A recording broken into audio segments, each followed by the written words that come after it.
जय श्री राम। श्री रामचरितमानस पठन यात्रा में पुनः आपका स्वागत है।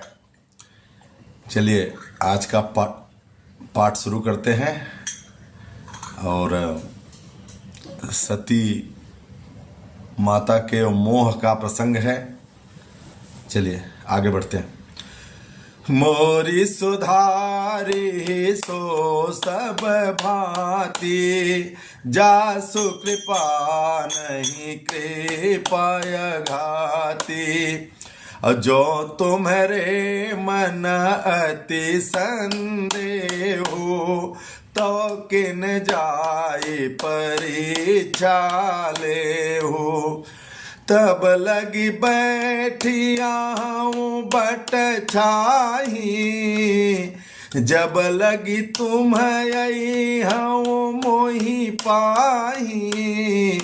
जैसे ही जाई मोह भ्रम भारी, करहु सो दतन विवेक विचारी। करहु सो जतन विवेक विचारी।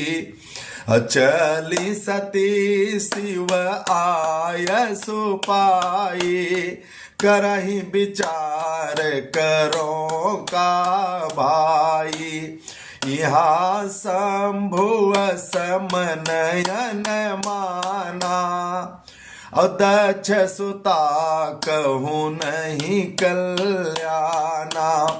मोरे कहे न संशय जाहि, विधि विपरीत भलाई नाही।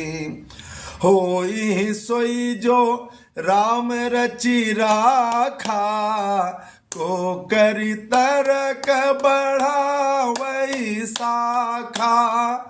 अस कही लगे जपन हरि नामा, गई सती जह प्रभु सुख धामा। पुनि पुनि हृदय विचार करे, धरि सीता कर रूप। आगे हो चली पंथ तेहि, जहि आवत नर भूप। लक्ष्मण देखऊँ माँ कृत वेशा, चकित भये मन हृदय विशेषा।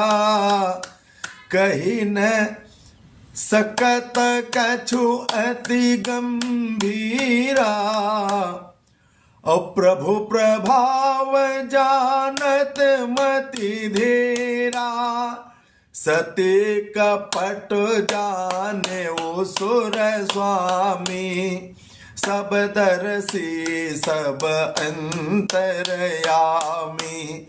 सुमिरत जाहि मिटैया ज्ञाना, सोई सर्वज्ञ राम भगवाना।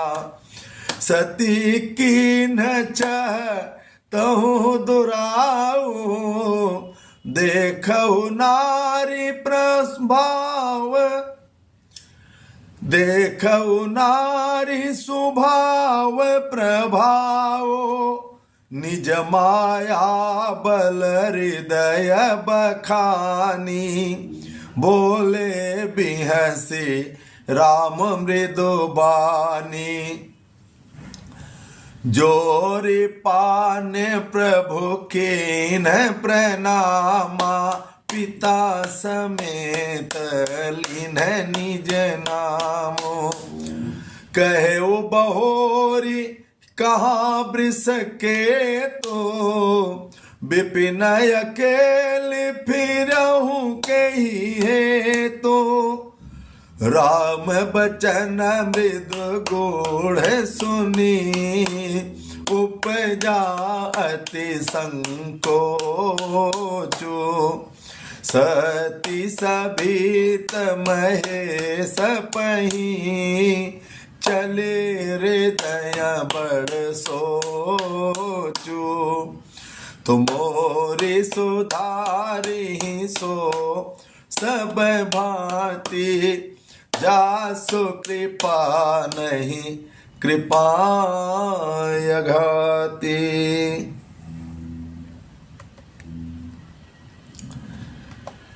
जय श्री राम। विषय बड़ा ही मार्मिक हो रहा है। पहले के पाठ में हमने पढ़ा था भगवान श्री राम और लक्ष्मण जी माता सीता की खोज में चले हैं। भगवान शिव जी याज्ञवल्क्य जी के पास से लौट रहे हैं माता सती के साथ और प्रणाम करते हैं। सती माता के मन में मोह हो जाता है ये देख के कि राजा के बेटे को प्रणाम क्यों कर रहे हैं भोलेनाथ, ऐसा मन में उनके मोह होता है, भ्रम होता है। भोलेनाथ से अपना संशय प्रकट करती हैं और भोलेनाथ बोलते भाई अगर तुम्हारे मन में बहुत बड़ा संदेह हो गया है तो जाओ परीक्षा ले लो, जैसे जिस प्रकार से भी तुम्हारा संदेह दूर हो करके आ जाओ,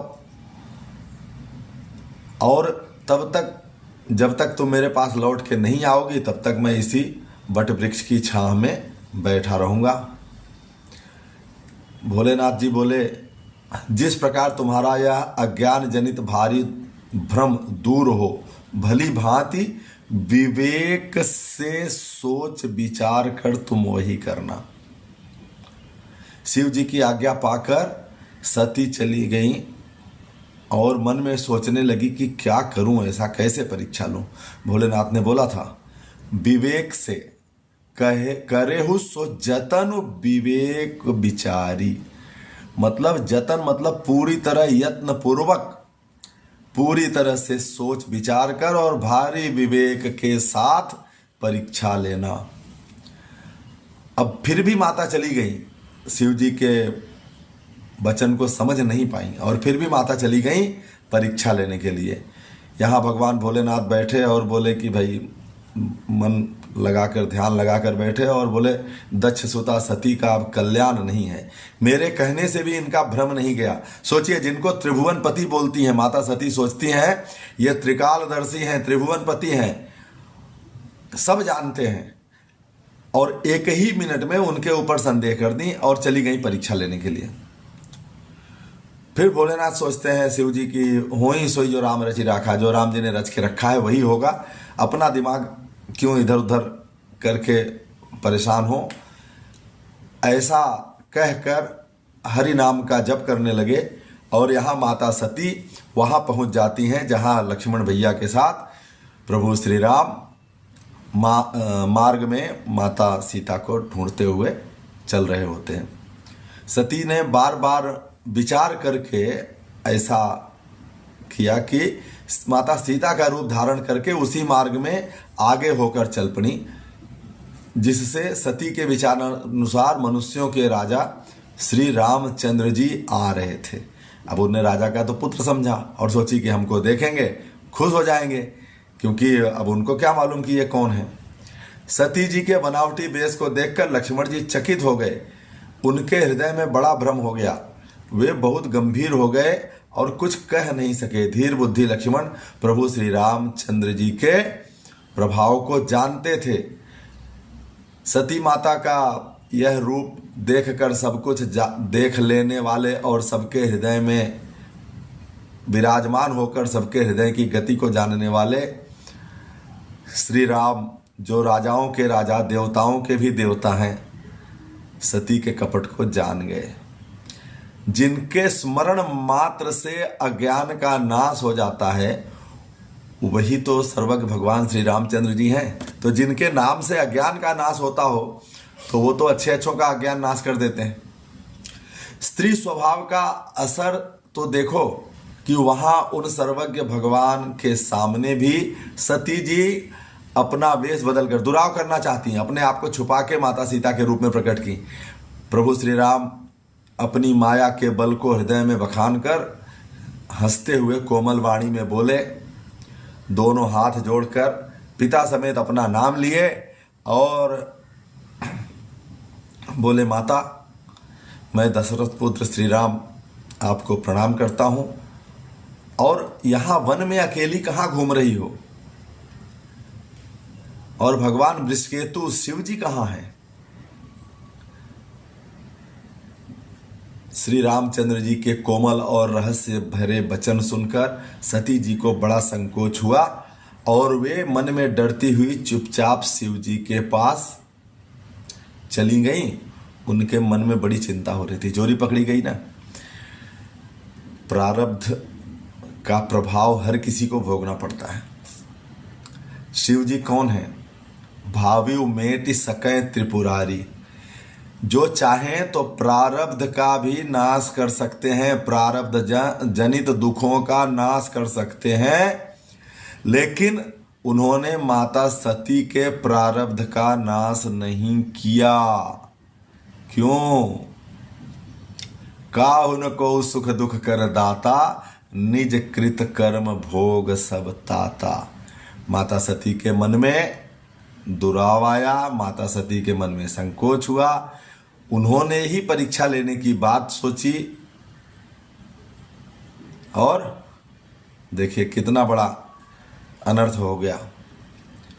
तो कभी कभी अपने से श्रेष्ठों पर विश्वास न करना बहुत घातक हो जाता है। बोलिए सियावर रामचंद्र की जय। आपका समय शुभ हो, आपका प्रेम ऐसे ही मिलता रहे और पठन यात्रा में आप सहभागी होते रहें। आपको बहुत बहुत धन्यवाद। जय श्री राम।